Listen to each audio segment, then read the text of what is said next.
Hi, I'm Randy Altman with Post Perspective. I'm here with Greg Dolan from Xytech. Well, sort of here with Greg via Zoom. Hello, Greg. Hi, Randy. How are you today? I'm doing well. I'm doing well considering the world's. But we're here to talk about product. Yes. Well, welcome to End Times. Product marketing during end times. It's really, it's. I think it is our duty to just continue working along. Yeah. Yeah. Providing people with with solutions and information. So if there was an NAB this year or in April, what would you guys have been introducing for the post-production folk? So there's a couple things we're pushing out for post-production. First is the continued reworking of our whole UI with the idea of just sort of making the UI a completely consumer grade experience.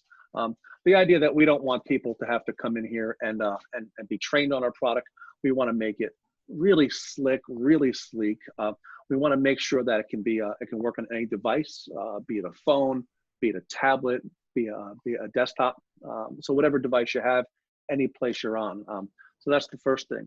The other part is our software as a service push. You know, you can now get Media Pulse on a month-by-month basis. You can simply rent it. And that actually makes a lot of sense. Like for times like now, we have a number of clients who obviously don't have a lot of business. So they're able to sort of pause their licenses with us and then start them back up when business comes in. So it offers a lot of flexibility that way.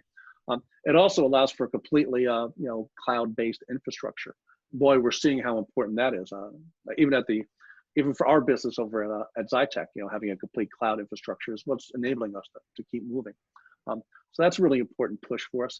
And the other part that we think is really important to a number of different clients is a whole freelancer module.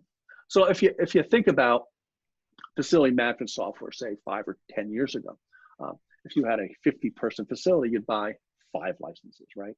But these days, if you have a 50-person facility, you probably need a technical solution for 150 or 200 people, all your staff, all your freelancers, all your vendors. So instead of calling them up or sending emails, they have a technical solution right in the palm of their hands. So our freelancer module really addresses that. This is a really targeted, curated set of functionality and data delivered that delivers Media Pulse functionality that is specific to what a particular person needs to see for a specific period of time. So I come in and I see my schedule and my activities. I can actualize my activities. I can see the content that I'm supposed to be working on. So just everything that I need to see about my work is right there. And more importantly, I might be able to come in there and see different offers that are coming across from different companies. So if I'm a freelancer who works with 3 or 4 different companies, I can see requests for services coming in from all of them and then decide which ones I want, which ones I don't. Interesting. And that's new. But yeah, this is new, yes.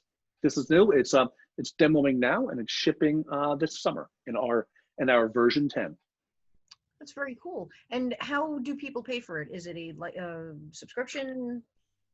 You always have a choice at Media Pulse. You can simply buy it as a module, as a capital purchase. You can also pay us a monthly subscription for it. Very cool. So you have the choice of both. We allow this way. It's sort of a hybrid elastic licensing. If the case, you have a facility that has 5 full-time people, but maybe once or twice a year, you have the need for 30 or 40 people coming in to do a big job. You can simply spin up your licenses for a piece of time and then spin them back down. So this way we can make sure that everybody, what we never want to have is have a place where if technology would make your life a little easier, that our license stands in the way of doing it. So both the technology and sort of our business practices, we think make it easier for people, easier than ever for people to use Media Pulse. And the idea of really sort of concentrating on not just what does an operations person do or what does the scheduler do, but what does the end user of the data, the person who may have just used to look at an email or looked at a board or gotten a report, getting rid of that and putting really curated data and curated functionality directly into their hands. That's been a really big push of ours. It's I think it makes the barrier to entry with spinning a system up and using a system, just removes that barrier pretty totally. Where do you see just everybody having to work remotely now?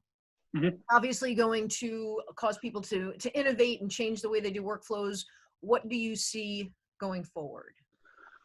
Well, I guess we sort of got We're very fortunate at Xytech. A couple of years ago, we saw this move to the need for a consumer grade UI really banging us in the head. And it was coming because of there's so much more content, so much more production happening, and the amount of people available to do it is finite. So it was coming up with all these tools to make more efficient use of the resources that are around us.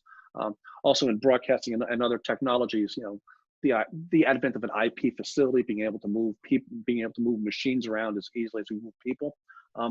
So we began to introduce a series of tools that made it easier to put technology into anyone's hands, be it a mobile application on a phone, be it shrinking our application to be a form fitting. So if you open us up on a tablet, it fits that perfectly.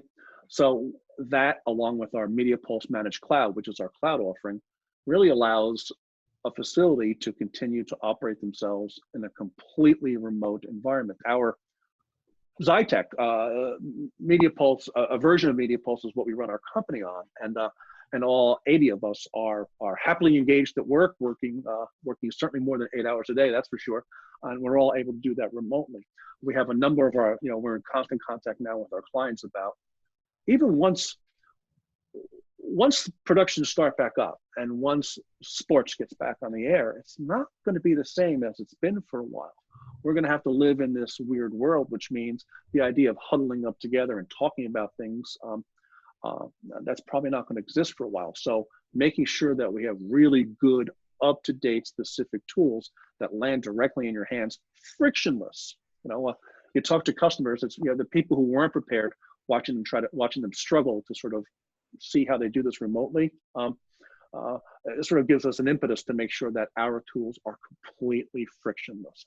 You give us a call, it's one click away. We keep sort of all the madness sort of behind the scenes from folks, and just make it easier for them to do business.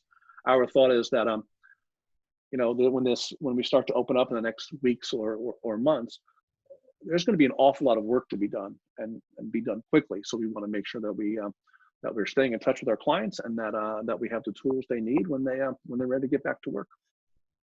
That's great. Just have to get through it. And we have no idea. All I know is that this is going to profoundly change the way we work. On the technical side of it, it really isn't necessarily up to us to tell people how to do it. What it is up to us to do is to listen to as many people as possible and make sure that when they make a decision that we have a technical response ready immediately. So so we're at work with a number of different things right now. There's going to be throughout 2020, there's a huge AI initiative that we're putting out. There's changing the way we acquire talent. That'll move out. There'll be changes into our licensing model to better support the community as things come back online. So I'm not entirely certain how it's going to look, but whichever way this lands, we want to make sure that we have enough arrows in the quiver to go after it.